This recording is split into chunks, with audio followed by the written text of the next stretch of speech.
के था कोई फूल खिला, तुम थे या मिला था मुझे नया जहां। दो पल रुका ख्वाबों का कारवां, और फिर चल दिए तुम कहाँ हम कहाँ।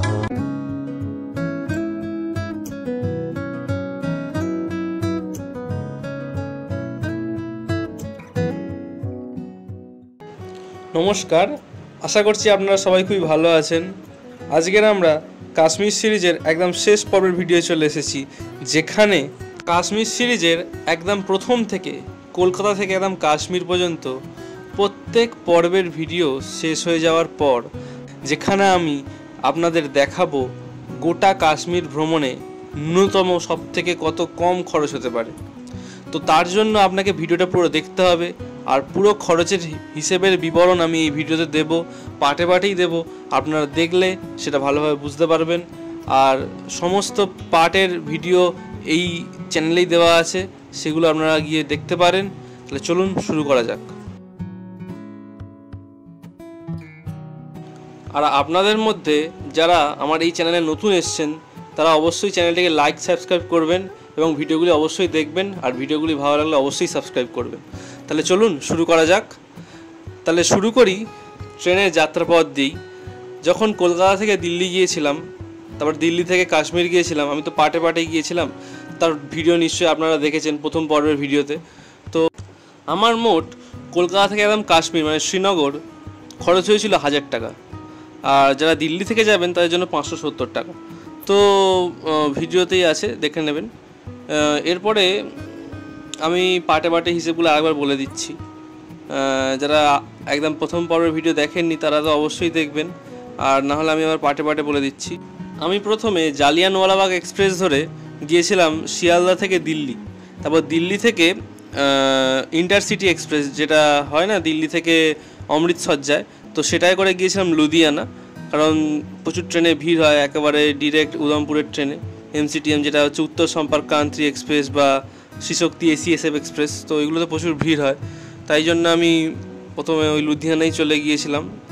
তারপর লুধিয়ানা থেকে হেমকুণ্ড এক্সপ্রেস ধরে চলে গিয়েছিলাম ক্যাপ্টেন তুষার মহাজন, যেটা আগের নাম ছিল উদমপুর। তো পুরো ট্রেনের ভাড়া নিয়েছিল, কলকাতা থেকে দিল্লি নিয়েছিল 330, দিল্লি থেকে লুধিয়ানা নিয়েছিল 130, আর লুধিয়ানা থেকে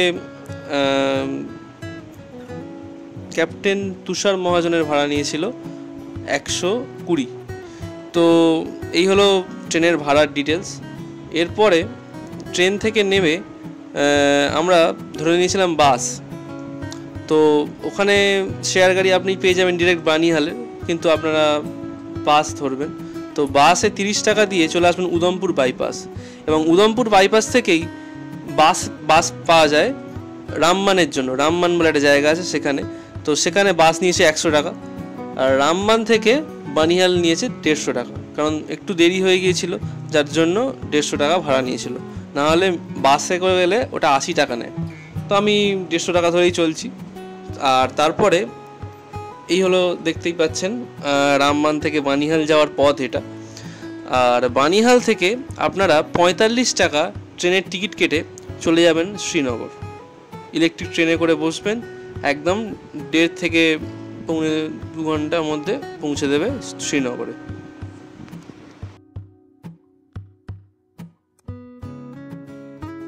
আমি আর এই ভিডিওতে স্ক্রিনে বিভিন্ন ডিটেলসগুলো লিখে আর বললাম না, সমস্ত কিছু লিখে বলা আছে আগের পর্বের ভিডিওগুলোতে, পার্টে যেগুলো আছে সেগুলোতে লিখে হিসেবে খরচ দেওয়া আছে।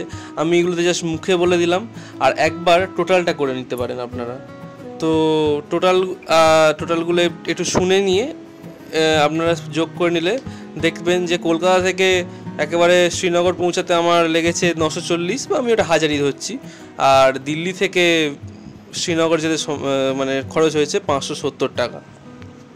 আর ওর সঙ্গে অবশ্যই খাবার তো ধরতেই হবে, কিছু খাবার নিয়ে গেলেন, আর কিছু যদি কিনে খান তো 200 টাকার খাবার, তো 1100 টাকা ধরে আপনি চলুন। আমরা ঢুকছি ডরমেটরি কাম হোটেল।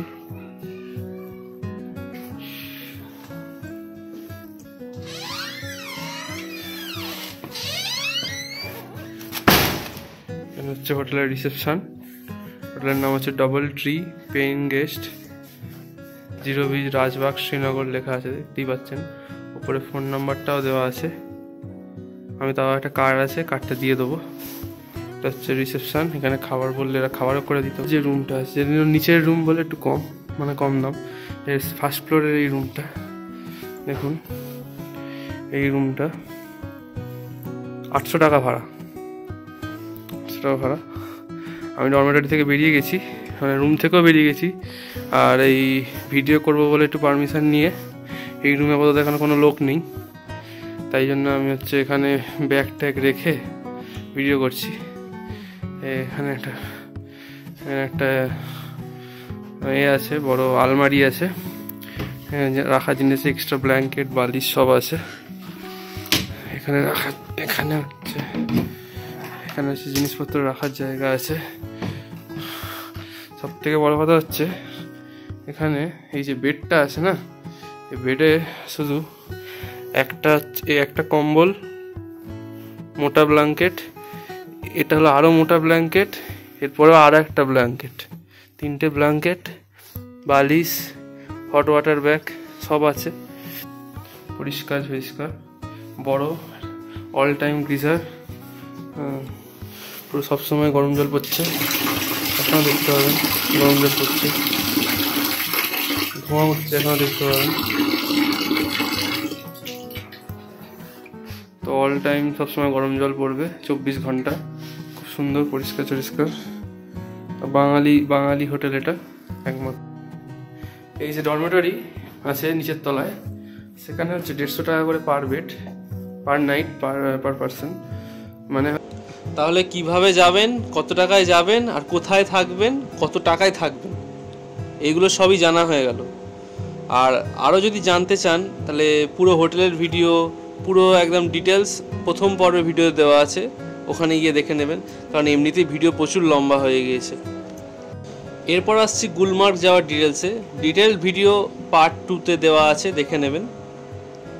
রাজবাগ থেকে হচ্ছে বাটমালুর বাস ধরেছি, যাচ্ছি গুলমার্গ। তো এখন হচ্ছে রাজবাগ থেকে বাটমালুর বাস ধরেছি, সেখান থেকে মান্ডি যাব, মান্ডি থেকে টাংমার্গ, টাংমার্গ থেকে গুলমার্গ। বাসের ভাড়া নিচ্ছে 10 টাকা, রাজবাগ থেকে বাটমালু। ওখান থেকে বাস পাওয়া খুব সোজা। মান্ডি এ মান্ডি যাবে? হ্যাঁ। গুলমার্গ যাওয়ার ডিটেল ভিডিও পার্ট 2-তে দেওয়া আছে। আপনারা কোথা থেকে বাস ধরবেন, ঠিক কোথায় নামবেন, পুরো লোকেশন সহ জায়গা ওই ভিডিওতেই দেওয়া আছে। আপনাদের কোনো অসুবিধা হবে না। অনেকে হয়তো ভাবছেন যে এত ঝামেলা গাড়ি কেটে যাওয়ার, আর এটা তো দেখুন যে 4,500 টাকা 3,500 টাকা যেখানে লাগতো শ্রীনগর থেকে গুলমার্গ যেতে, সেটা যাচ্ছেন আপনি মাত্র 125 টাকায়। তো ফারাক তো আছেই। তো এক কাজ করুন, আপনারা ওই পার্ট 2 এর ভিডিও দেখুন, তাহলে বুঝতে পারবেন অ্যাকচুয়ালি কোথা থেকে বাসে উঠবেন, কোথায় নামবেন। তো 125 টাকায় আপনারা গুলমার্গ চলে এলেন। আর এই হলো গুলমার্গের ভিউ। এটা নিয়ে আর কোনো ভাষায় প্রকাশ করছি না, কারণ এটা যতই বলবো ততই কম বলা হয়ে যাবে। ভিডিও 100 মিনিট ছেড়ে 200 মিনিট চলে যাবে, তো শেষ হবে না। তো এটা নিজের চোখে যতটা দেখেছি, আর নিজের ফোনের 48 মেগাপিক্সেলে যতটা ক্যাপচার করতে পেরেছি, এটুকুই আপনাদের সামনে দেখাচ্ছি। তো চোখের থেকে বড় ক্যামেরা তো আর নেই, তাও দেখুন। আর ভিডিওটা তো পুরোপুরি আপনাদের কিভাবে যাওয়ার সুবিধা হয় সবথেকে কম খরচে, সেই পারপাসেই বানানো। তো আপনারা দেখুন, যদি ভালো লাগে, যদি মনে হয় ইনফরমেটিভ, অবশ্যই সাবস্ক্রাইব করুন। চলুন পরেরটা দেখতে থাকি। আমরা এবার যাব সোনমার্গ। আর হ্যাঁ, গুলমার্গের পর্বে আপনারা গন্ডোলার প্রাইস, গন্ডোলা কীভাবে যেতে হয়, টিকিট বুকিং কীভাবে করতে হয়, সবই ওখানে পেয়ে যাবেন। তো কোনো অসুবিধা নেই। এখন 8টা বাজে, আপনাদের টাইম টু টাইম আপডেট দিতে থাকবো, সমস্ত ইনফরমেশান দিতে থাকবো, কী করে লোকাল গাড়ি করে সোনমার্গ যাওয়া যায়। আপনারা দেখতে থাকুন, সঙ্গে থাকুন। और आगे लंबी सफ़र होने वाला है। আর এটা হচ্ছে জায়গাটার নাম হচ্ছে রাজবাগ। এখান থেকে প্রথমে ডালগেট যাব, 1 কিলোমিটার থেকে 1.5 কিলোমিটার পথ। তারপরে ওখান থেকে বাস ধরে হজরতবাল যাব দরগা। তারপরে ওখান থেকে প্রায় 90 কিলোমিটার সোনমার্গ। অনেকটাই পথ। আমরা যাব। ঠিক আছে चलून बाहर दिखे जावा जाक। यहाँ से हजरत बल दरगाह कितना टाइम लगेगा? सवारी आएगी तो 10 मिनट लगेगा। 10 मिनट सवारी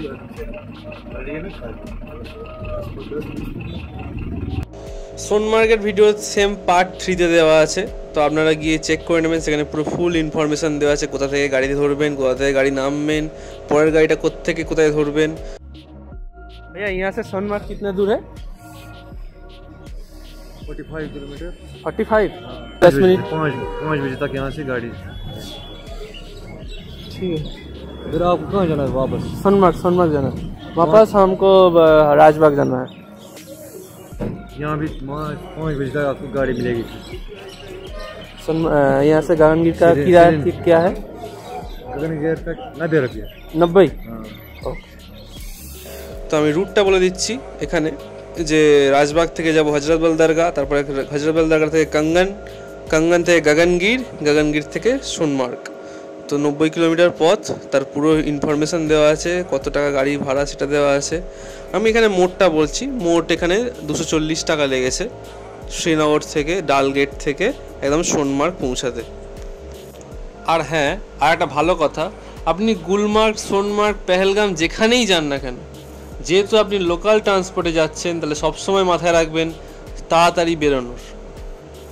কারণ আপনাকে নিজের দায়িত্বে যেতে হবে, নিজের দায়িত্বে আসতে হবে। আপনি যদি গাড়ি বুক করে যান, তাহলে আপনাকে তারা 2000 থেকে 2500, কখনো 3500 সে কিলোমিটার অনুযায়ী আপনাকে চার্জ করবে। সে তার নিজের দায়িত্বে নিয়ে যাবে, নিজের দায়িত্বে নিয়ে আসবে। সেখানে আপনার টাইমের তাড়া থাকবে না। যেহেতু আপনি নিজের দায়িত্বে যাচ্ছেন, তাহলে আপনাকে লোকাল ট্রান্সপোর্টে যাচ্ছেন, তাহলে আপনাকে তাড়াতাড়ি বেরোতে হবে। সমস্ত জায়গা ঘোরার জন্য আপনাকে 8টার মধ্যে বেরিয়ে পড়তে হবে।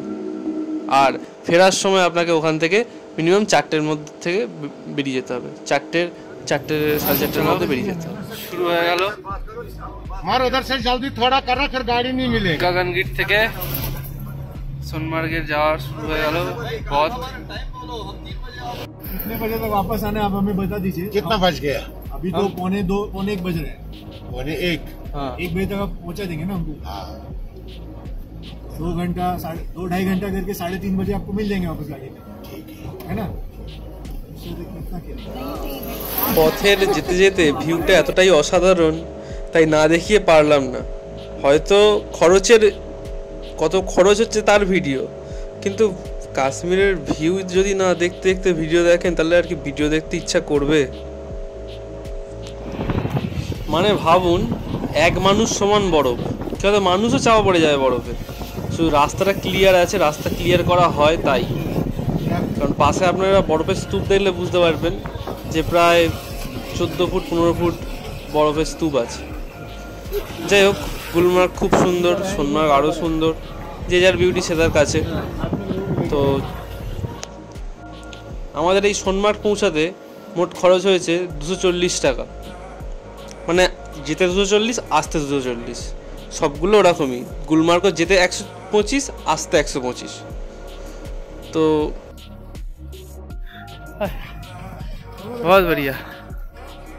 बहुत बढ़िया। অনেক উঁচু দূরে গেছি। সোনমার্গ ভ্যালি এটা।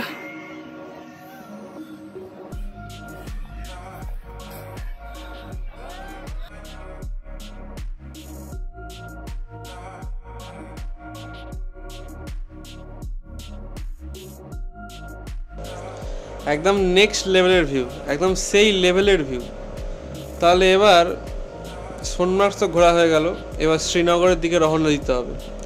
পরের দিনটা রেস্ট নিয়ে শ্রীনগরেই কাটিয়ে দিন। আপনি রেস্ট নিতে না চাইলেও চাইতেই পারেন, কিন্তু আমি তো চাইনি, কিন্তু আমাকে থাকতে হয়েছে। কারণ এই থাম্বনেলটা দেখেই বুঝতে পারছেন, এর ভিডিও দেখলে আরও বুঝতে পারবেন যে কেন আমাকে থাকতে হয়েছে। যাই হোক, শ্রীনগরের ভিডিওগুলো আর দিলাম না, কারণ এখানে এই যে থাম্বনেলে লেখা আছে যে পরপর জায়গাগুলো, এই জায়গাগুলোই ঘুরবেন। এবার সব জায়গাগুলো তো একই রুটে নয়, তাই এটা অটো বুক করবেন, 500 টাকা নেবে, তারপরে একদম পুরো শ্রীনগর গোটা ঘুরিয়ে দেবে, কোনো অসুবিধা নেই। 4টে রাত 3টে দিন শ্রীনগরে কাটিয়ে এবার চলে যাবেন সোজা পেহেলগাম। আর পেহেলগামে কিভাবে যাবেন, কোথায় থাকবেন, কি বৃত্তান্ত, সমস্ত কিছু এর ডিটেলস আপনি পার্ট 5-এর ভিডিও পেয়ে যাবেন, আমার চ্যানেলেই আছে। আর এই সম্বন্ধে বেশি কিছু দিলাম না, শীতকালে পেহেলগামের মেন অ্যাট্রাকশন আরু ভ্যালি, বেতাব ভ্যালি, চন্দনবাড়ি, বৈশারান অবশ্যই। আর মোট খরচ হবে আপনার 900 থেকে 1500 টাকার মধ্যে। তাহলে চলুন মোট হিসাব নিকাশটা এবার করা যাক। আমিও জানি না এখন মোট কত দাঁড়াবে। দেখুন আমার যা খরচ হয়েছে আপনাদের সামনে দেখিয়ে দেব, আপনারা দেখতে পেয়ে যাবেন মোট কত খরচ হবে। এবার হ্যাঁ, খাওয়া দাওয়াটা আপনাদের ওপর নির্ভর করবে, তবে আমি মনে করি ঘুরতে গেলে একটু হালকা খাবার খাওয়াই ভালো। বেশি দামি খাবার খেয়ে বেকার টাকা নষ্ট করে লাভ নেই। স্ক্রিনে হয়তো আপনারা দেখতে পাচ্ছেন মোট হিসেবটা, খরচের হিসেবটা। এটাই হলো মোট খরচের হিসেব, দরকার হলে স্ক্রিনশট নিন। আর আপনারা খরচের হিসেবে দেখতেই পাচ্ছেন আমি আপ ডাউন দুটোরই গাড়ি ভাড়া সব লিখে রেখেছি। ট্রেনের আপ, ট্রেনের ডাউন, সব জায়গার আপ ডাউন লিখেছি। তারপর ডরমেটারিতে যদি আপনি থাকেন 4 দিন তাহলে 150 টাকা করে পড়বে, 600 টাকা। আর আপনি যদি কোনো হোটেল বুক করেন তাহলে আপনি যদি একটা রুমে যদি 4 জন থাকেন তাহলে 800 টাকা যদি হোটেল হয় তাহলে ওটা 200 টাকা করে শেয়ারেবল হয়ে যাবে। তো আপনারা ওটা দেখে নিন একটু। আর আপনারা যদি গ্রুপে অন্তত 4 জন থাকেন তাহলে পেহেলগামে ওটা 250 টাকা করে শেয়ার হয়ে যাবে। আমি যেহেতু একা গেছি তাই আমি আমার একার টাকাটাই ধরেছি। আমি আমার একার টাকাটাই ওখানে বলেছি 900 টাকা, আর আমি হিসেবেও 900 টাকাই ধরেছি। আমার যেটা খরচ হয়েছে আমি পুরো সেটাই ধরেছি। যদি আপনারা 4 জনে যান তাহলে ওটা শেয়ার হয়ে যাবে, কিন্তু একা গেলে তো শেয়ার সম্ভব নয়। কিন্তু আমি শেয়ারে গেছি, কিন্তু কীভাবে গেছি সেটা পেহেলগামের ভিডিওতে বলা আছে, তো আপনারা একটু দেখে নেবেন। আর আশা করছি ভিডিও খুব ভালো লেগেছে। আর যদি ভিডিও ইনফরমেটিভ হয়ে থাকে, ভিডিও থেকে যদি কোনো ইনফরমেশান পেয়ে থাকেন, আর যদি এই ভিডিও থেকে আপনারা যদি কোথাও ঘুরে আসেন তাহলে আমাকে অবশ্যই এসে কমেন্টে জানাবেন যে কিভাবে ঘুরলেন, আপনারাও ঠিক এভাবে ঘুরে ঠিকঠাক বাজেটে ঘুরতে পেরেছেন কিনা। চলুন আবার দেখা হবে অন্য পর্বের ভিডিওতে। তো অতএব কলকাতা থেকে আপ টু আবার কাশ্মীর, আবার কাশ্মীর থেকে কলকাতা, পুরো খাওয়া দাওয়া থাকা ঘোরা সমেত 6100 টাকা খরচ হবে। আবার দেখা হচ্ছে নেক্সট ট্রিপ বৃন্দাবনে। তো ট্রিপ তো চলতেই থাকবে, শুধু ডেস্টিনেশন বদলাবে। তাহলে আবার দেখা হবে। আশা করছি সবাই ভালো থাকবেন, সুস্থ থাকবেন। আর চ্যানেলটাকে লাইক সাবস্ক্রাইব করতে ভুলবেন না। ভিডিও দেখবেন, লাইক সাবস্ক্রাইব করবেন। কিছু জানার থাকলে অবশ্যই কমেন্ট করবেন, আমি সবসময় আপনাদের কমেন্টে উত্তর দেব। अभी ना जाओ छोड़ कर कि दिल अभी भरा नहीं, अभी ना जाओ छोड़